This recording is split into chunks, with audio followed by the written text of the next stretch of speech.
So the president loves his safe spaces.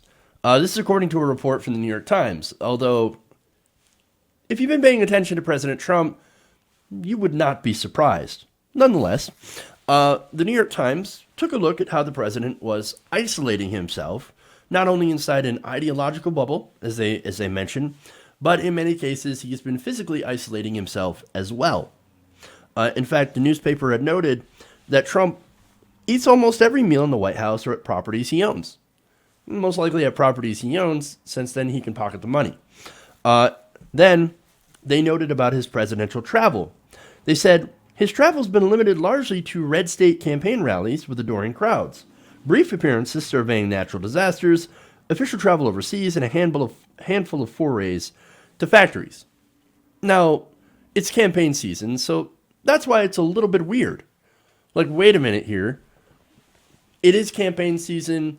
Now, he should be campaigning for re-election. I mean, it's already basically started. So he should be out there maybe pitching to independents or disaffected Democrats. Something. But apparently, according to the New York Times analysis, he's basically keeping to a very small subsection of his base. Or I should say a very small subsection of Republicans that happen to be his base. Now, that's around 45% of voters, or likely voters. And so now you think, wait a minute, Donald Trump's only got roughly 45%, at least according to his favorability ratings. And you look at that, that is not enough to win an election. Well, maybe. And the reason I say maybe is, of course, it largely also depends on voters who haven't registered to vote, voters who are unlikely voters, new voters, and also a lot about who the Democrats put up as opposition. Now, if the Democrats put up somebody like Beto O'Rourke or Kamala Harris, sorry guys, I don't think they're going to have enough energy to win. And the reason that I say that is, look, when you run on platitudes and Trump is bad, well then you're not going to go very far. And we've seen that with Beto O'Rourke, basically running on platitudes, standing on counters and stuff and saying ridiculous things. It's like, oh, we're going to get through this through love and understanding. And no. I don't want that. I don't want love and understanding. I don't want to reach out to Republicans. I want to utterly crush them. So, not interested. Now, Kamala Harris, you might think, well, wait a minute. Kamala Harris is a decently fine choice. I mean, she's got progressive policy. She is what we call a Johnny-come-lately.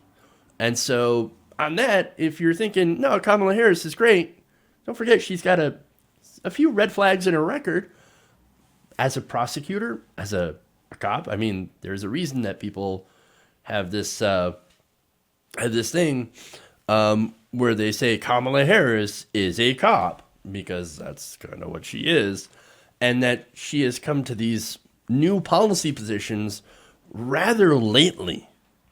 So that would be a little bit of a problem, at least when it comes to consistency. And look, not only that, but in the Democratic primary, she's actually polling fairly low, whereas you have Sanders and Biden actually rounding out the top two. So if you run somebody like Bernie Sanders, if you can remember some of the polls during 2016 and some of the more recent polls now show Bernie Sanders having a commanding lead over Donald Trump. So you want to beat Trump, you go with a progressive. If you want to possibly lose to Donald Trump, which I know is crazy when you think about it, all the stuff that we've been through in the last couple of years, but it is still a possibility now that Trump is an incumbent and he has a so far decent economy with low unemployment behind him. So I'm just saying, try to put up a good Democrat that can beat Donald Trump instead of somebody who basically runs on platitudes. Because we're not interested in that. Voters are interested, especially Democratic voters, progressive voters. They're not interested in working together with Mitch McConnell. They're interested in crushing Mitch McConnell and Donald Trump. So keep that in mind, Democrats. Now, anyway. So, is this a good strategy for Trump? No, not necessarily. I mean, look, the Times explains that in many ways, Trump lives in an echo chamber of his own making, an approach to the presidency that will be strenuously tested as Mr. Trump begins his campaign for re-election. So if you just exist in your echo chamber, in your bubble, that's not good, because you're not reaching out to new people, you're not reaching out to new voters, you're not getting new people interested. All you're doing is pandering to an increasingly small base. So that's not a good thing. Now, they also noted that virtually none of his travel as president has been to areas where he could expand his political base. Instead, he seems to mostly seek a controlled home court advantage. Now, let's compare and contrast that to Bernie Sanders, who went to, South Carolina, I believe? Also, AOC doing the same thing, talking to people who are disaffected, possibly disaffected Trump voters, right? Or people who supported Trump who thought that maybe they would, I don't know, get some sort of change in the system, because there are still those voters that tried Donald Trump because of something different. Like, I don't know, what am I going to lose? The status quo is not working out for me very well. But if I go with somebody that says he's going to shake up the system, well, then I'm going to go with someone that's going to shake up the system. Now, who's promising that on the Democratic side? Bernie frickin' Sanders. Now, again, this is somebody who, when asked, like, well, hey, wait a minute, Medicare for All would get rid of health insurance companies. Are you okay with that? Do you want to take a middling approach? I mean, are you going to get rid of the health insurance companies? Is that what you're really going for? When asked that, Bernie Sanders says, you goddamn right I am. Yeah, of course I'm going to get rid of health insurance companies because they're terrible. But you have other Democrats, of course, that are like, oh no, I would maybe do a Medicare buy-in and eventually phase out private insurance over a longer period of time. Let's do some incrementalism. Bernie Sanders says, no, I'm going to shake it up. I'm interested in going, in getting rid of for-profit health insurance, because at the end of the day, we're not going to need it when we have Medicare for All. Everyone is going to get covered. You don't need private insurance. It'll cost you less, and it'll give you more because it's a better policy. So, now, anyway, there's more. This is Republican strategist Matthew Dowd talking about Trump's so-called strategy, right? He says the president seems to be operating on how do I make my smaller supporters more intensified, as opposed to how I get more supporters. Now, I don't agree with Matthew Dowd. He's obviously a Republican. We don't agree on policy. But when it comes to analysis, that's not incorrect. Again, he points it out saying, yeah, Trump is basically focusing on his most fervent supporters. Not a smart strategy. And again, if you think that he has actually thought about strategy, nope. Donald Trump has no strategy. He's an entertainer at heart. Dowd also said this, quote, he's using the power of the presidency instead of trying to overcome division. He is trying to harden the division. Well, again, I think it's fairly obvious. That's really kind of pointing out what he's already been doing. Not a shocker. Look, again, he's going to pander, since he is an entertainer at heart, to the people that already like him. That's what he knows. That's just what he knows. And of course, as far as the division goes, you've seen him. It's always this us versus them mentality. He's saying, we got to go after the Democrats. We got to go after the press. We got to go after, because the Democrats are not interested in working with us, et cetera, et cetera. And so, yes, he is setting up and exploiting this divide, which is what he's actually really good at. Now, there's more. This is Timothy Naftali, right? Who's a presidential historian and the former director of the Richard Nixon Presidential Library and Museum. He said this, quote, I think the president more often than not takes a sectarian approach to leadership, pitting one group against another. His schedule seems to confirm that. And to which I say, yup, of course. Look, Trump's actions go against the trend of presidents trying to get outside their bubble, right? Not interested. The one thing that we had that frustrated me, so much about President Obama, for example, and Hillary Clinton as well, the Democrats, is their insistence to reaching out to Republicans. Now, here's the thing. In a normal, regular world, that wouldn't be so bad. But as basically, our politics are so much shifted to the right that we are completely askew compared to the rest of the world, reaching out to the Republicans right now means reaching out to a group that thinks that Democrats are basically Satan. I'm not kidding, right? There are people that think, oh no, Democrats are pure evil. I've seen the term demon rats. You go through and you read some of the comments from conservatives when it comes to the Democratic Party. That's the stuff that you see. You see some of the most horrific, vitriolic stuff. Baby killers, baby murderers, and just all this horrible stuff. Like tyrannical socialists come to take your stuff. There are people that think Beto O'Rourke is a freaking socialist. Come on, man. Those are the people you're trying to reach out to.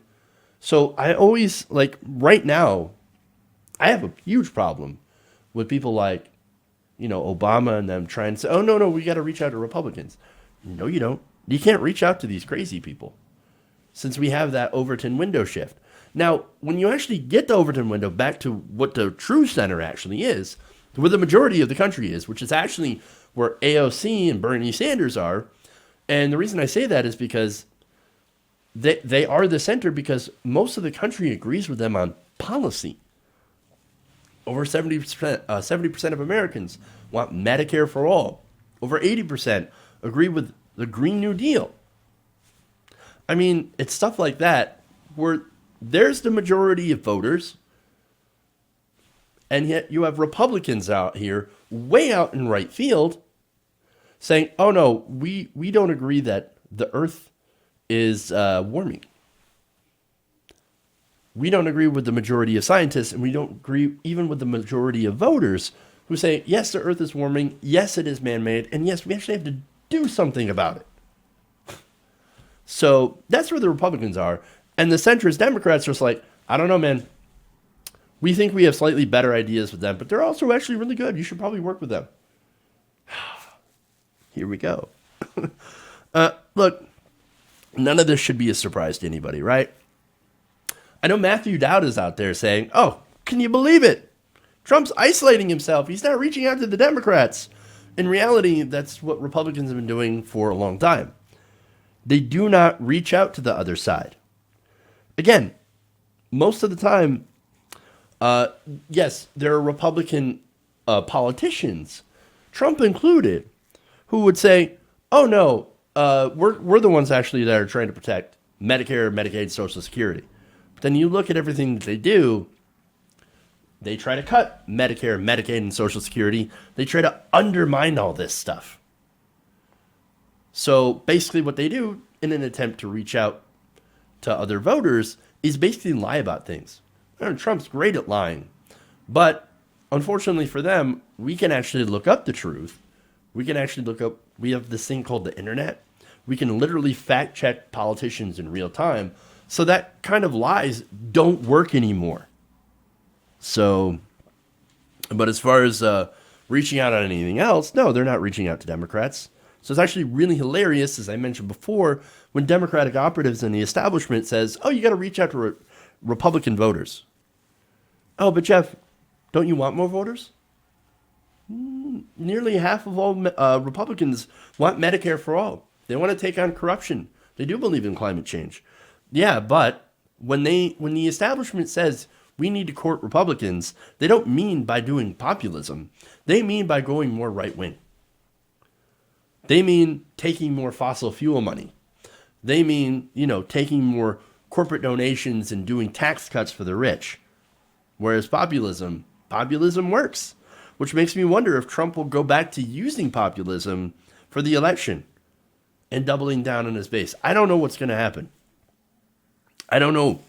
I don't personally believe that he will, which I think would be a huge mistake.